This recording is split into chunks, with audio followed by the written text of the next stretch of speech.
शिक्षा विभाग के अपर मुख्य सचिव के पाठक पर अब एक्शन होगा। नमस्कार, दर्श न्यूज में आपका स्वागत है। मैं हूं अनुराग। बड़ी खबर सामने आ रही है क्योंकि राज्यपाल ने के पाठक को राजभवन तलब किया था, लेकिन खबर ये आ रही है कि के पाठक राजभवन नहीं गए। कुलाधिपति इंतजार करते रहे लेकिन के पाठक नहीं पहुंचे। उसके बाद कुलाधिपति भी अपने दूसरे कार्यक्रम के लिए निकल गए।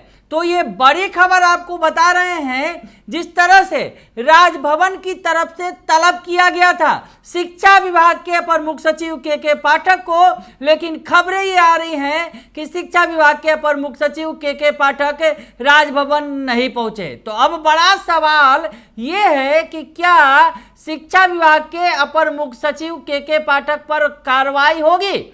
बड़ी बात यह है क्योंकि राजभवन की तरफ से तलब किया गया है। क्या राजभवन से ज्यादा बड़े हो गए हैं के पाठक? बड़ा सवाल खड़ा हो रहा है क्योंकि पिछली बैठक में पिछली बार भी जब के पाठक को बुलाया गया था राजभवन तो वो नहीं पहुंचे थे और इसी में उन्हें राजभवन फिर से तलब किया गया था। तो ये बड़ी खबर इस वक्त की आपको बता रहे हैं। जिस तरह से सरकार और राजभवन के बीच अकर्मण्य स्थिति बन गई है और शिक्षा विभाग को लेकर जिस तरह से शिक्षा विभाग के अपर मुख्य सचिव के पाठक लगातार जो है कुलपतियों की बैठक बुला रहे हैं राजभवन के मना करने के बावजूद, उसके बाद दोनों के बीच अब आर पार की स्थिति बन गई है। शिक्षा विभाग और राजभवन में टकराव बढ़ता ही चला जा रहा है। पिछले दिनों तो जो के पाठक ने पत्र लिखा उसमें राज्यपाल तक को नसीहत दे डाली और जिस तरह से के पाठक को बैठक में बुलाया गया, उपस्थित नहीं हुए, उसके बाद फिर राजभवन की ओर से तलब किया गया। और अब इस वक्त की ये बड़ी खबर ये है कि के पाठक तलब होने के बावजूद, राज्यपाल के द्वारा बुलाए जाने के बावजूद राजभवन नहीं पहुंचे हैं। तो बड़ी खबर आपको बता रहे हैं। जिस तरह से के पाठक मनमानी कर रहे हैं उस पर अब कई तरह के सवाल खड़े हो रहे हैं। जिस तरह से के पाठक ने कुलपतियों की बैठक बुलाई और शिक्षा विभाग के इस बुलावे पर राजभवन ने रोक लगाई, ऐसा मामला एक दो बार नहीं बल्कि 7 बार हो गया। उसके बावजूद फिर उसके बाद राजभवन की तरफ से बैठक बुलाई गई कुलपतियों की।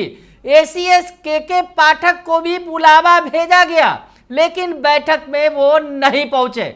इसके बाद राज्यपाल ने उन्हें तलब किया, लेकिन आज तलब किए जाने के बावजूद के पाठक नहीं पहुंचे राजभवन। इधर आपको दूसरी तस्वीर भी दिखा दें क्योंकि के पाठक के विरोध में अखिल भारतीय विद्यार्थी परिषद के छात्र उनके आवास पर पहुंच गए, सरकारी आवास पर प्रदर्शन करने लगे। तो थोड़ी ये तस्वीरें भी आप देखिए जो के पाठक के आवास से निकलकर सामने आई, क्योंकि राजभवन जाना था के पाठक को, लेकिन इधर उनके आवास पर विरोध हुआ है और विरोध एबीवीपी के छात्रों ने किया है और के पाठक पर जो है गंभीर आरोप लगाए हैं और कहा है कि के पाठक मनमानी कर रहे हैं। तो जो छात्र हैं वो पहुंचे हैं विरोध के लिए और उसके बाद पुलिसिया कार्रवाई हुई। पुलिस ने उन्हें घसीटा छात्रों को और थाना लेकर चले गए, बगल में ही थाना है। तो वैसी स्थिति में जो है वहां पर ये तस्वीर निकलकर सामने आई। लेकिन दूसरी तस्वीर जो राजभवन से बुलाया गया था के पाठक को, लेकिन के पाठक नहीं पहुंचे, राज्यपाल इंतजार करते रह गए जैसा कि खबरें आ रही हैं और इंतजार के बाद राज्यपाल अपने कार्यक्रम पर निकल गए। तो वैसी स्थिति में के पाठक ने राज्यपाल के आदेश की नाफरमानी कर दी है और सीएम के आदेश की नाफरमानी तो वो पहले ही कर चुके हैं। बता दें वो प्रकरण भी जिस तरह से सीएम नीतीश कुमार ने बिहार विधानसभा के अंदर आदेश दिया था कि शिक्षकों का स्कूल की जो टाइमिंग होगी वो 9 से 5 न होकर 10 से 4 होगी। जी हाँ, 10 से 4 का आदेश सीएम नीतीश कुमार ने विधानसभा के अंदर दिया था। बावजूद इसके शिक्षा विभाग में वो जो नीतीश कुमार का आदेश था उसे लागू नहीं किया गया। तो सीएम नीतीश कुमार के आदेश की नाफरमानी और अब राज्यपाल के आदेश की नाफरमानी भी कर दी है के पाठक ने। तो बड़ा सवाल ये खड़ा हो रहा है कि क्या के पाठक पर अब एक्शन होगा।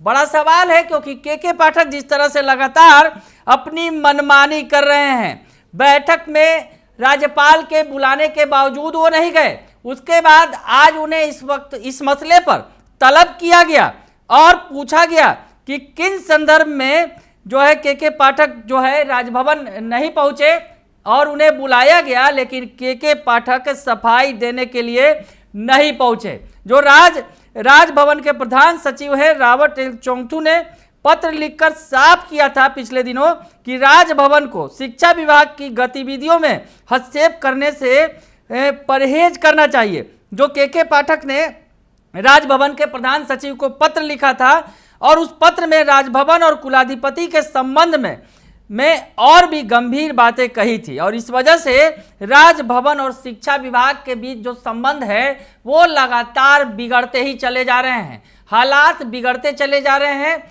और हालात यहाँ तक पहुँच गए हैं कि यूनिवर्सिटीज़ में वेतन देने के लिए पैसा नहीं है। जिस तरह से शिक्षा विभाग की तरफ से रोक लगा दी गई वो अकाउंट पर, तो वैसी स्थिति में बराबर असहज स्थिति पैदा हो रही है। और जिस तरह से के पाठक बुलावे के बावजूद राजभवन नहीं जा रहे हैं, तो बड़ा सवाल ये खड़ा हो रहा है कि अब के पाठक पर कार्रवाई होगी क्या। हालांकि सीएम नीतीश के आदेशों की नाफरमानी करने के बावजूद उन्हें कुछ नहीं हुआ, ये भी देखना दिलचस्प होगा। बने रहिए दर्श न्यूज के साथ, तमाम खबरों से आपको अपडेट रखेंगे। फिलहाल के लिए इतना ही, धन्यवाद।